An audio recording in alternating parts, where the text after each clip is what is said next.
வியக்கத்தக்க பிறப்பு என்கின்றார். திறமை உள்ளவர் தீப்பிரம்பிலும் திணறாமல் திமிருடன் நிற்பார். அதிலும் திறமையுள்ள பெண் பார்வை இல்லை என்றாலும் பார்ப்புகழும் அளவிற்கு நிமிர்ந்து நிற்பார். பெண்ணை போற்றும் பூமி இது. இறைவனின் படைப்புகள் யாவுமே பெண்களாகவே பார்க்கப்படுகின்றன. அதனால்தான் நாட்டை தாய்நாடு என்றும், நிலத்தை பூமாதேவி என்றும், நீரை கங்காதேவி என்றும், செல்வத்தை லட்சுமி என்றும், கல்வியை சரஸ்வதி என்றும், வீரத்தை சக்தி தேவி என்றும், சோற்றை அன்னம் என்றும், ஏன் வெளிச்சத்தை கூட ஜோதி என்றுதான் அழைக்கிறோம்.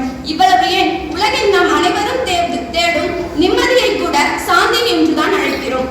இல்லாதால் அகத்திருக்க இல்லாதது எதுவும் இல்லை, இல்லாதால் அகத்திருக்க இல்லாதது எதுவும் இல்லை என்பார்கள். அதுபோல இன்பமும் மகிழ்ச்சியும் தந்து உலகை இயக்கிக் கொண்டிருப்பவள் பெண். பார்க்கும் பொருள் யாவற்றிலும் நீக்கமற்று நிறைந்திருப்பவள் பெண். பட்டங்கள் ஆடுவதும் சட்டங்கள் செய்வதும் பாரினில் பெண்கள் நடந்து வந்தோம். எட்டும் அறிவினில் ஆணுக்கிங்கே பெண் இளம்பிள்ளை கான் என்றார் மகாகவி பாரதியார். பெண்கள் பலவீனமானவர்கள் என்று பார்த்து வந்த சமூகம் மிக எளிதில் பலசாலிகள் என்பதை ஏற்றுக்கொள்ள மறுத்தது. அதற்கு போராடி பெண்களுக்கு உரிமை மீட்ட நாள்தான் மார்ச் 8ஆம் நாள் உலக மகளிர் தினம். அதாவது ஆணாத்திக சமுதாயத்தில் இருந்து பெண்களுக்காக வென்றெடுத்த நாள்தான் மகளிர் தினம். வீட்டை விட்டு பெண்களை அன்றைய காலத்தில் வருவதற்கு யோசிப்பார்கள். ஆனால் இந்த நிலையில் இப்பொழுது முற்றிலும் மாறி வானில் பறக்கும் அளவிற்கு பெண்கள் வளர்ச்சி அடைந்துள்ளார்கள் என்பது மிகப்பெரிய விஷயம்தான்.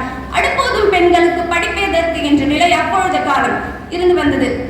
கற்றவர்களுக்கு சென்ற இடமெல்லாம் சிறப்பு என்ற பழமொழிக்கு ஏற்ப இப்பொழுதுள்ள அனைத்து பெண்களும் கல்வி கற்று சாதனை படைத்துள்ளார்கள். ஆண்கள் மட்டுமே அனைத்து துறையிலும் பணிபுரிந்து வந்த நிலை மாறி பெண்கள் இப்பொழுது விமானத்துறை, ஆசிரியர் பணி, கப்பல் துறை, அலுவலக பணிகள், காவல்துறை போன்ற அனைத்து துறைகளிலும் பங்காற்றி வருகின்றனர். வீட்டிலிருந்து விண்ணில் வரை அனைத்து கதவுகளும் மூடியிருக்கப்பட்டன. குனிந்த தலை நிமிராமல் கூனி குறுகி இருந்து தனது 70வது வயது வரை கூன் விழுந்து போனார்கள். வெடி சத்தம் முதல் இடி சத்தம் வரை அனைத்திலும் பெண்கள் குரல் மட்டுமே. ஆனால் இந்த காலத்தில் திமிருடன் அனைத்து பெண்களும் செயல்பட்டு வருகின்றனர். பெண்களை போற்றிடுவோம். வாழ்க பாரதம்.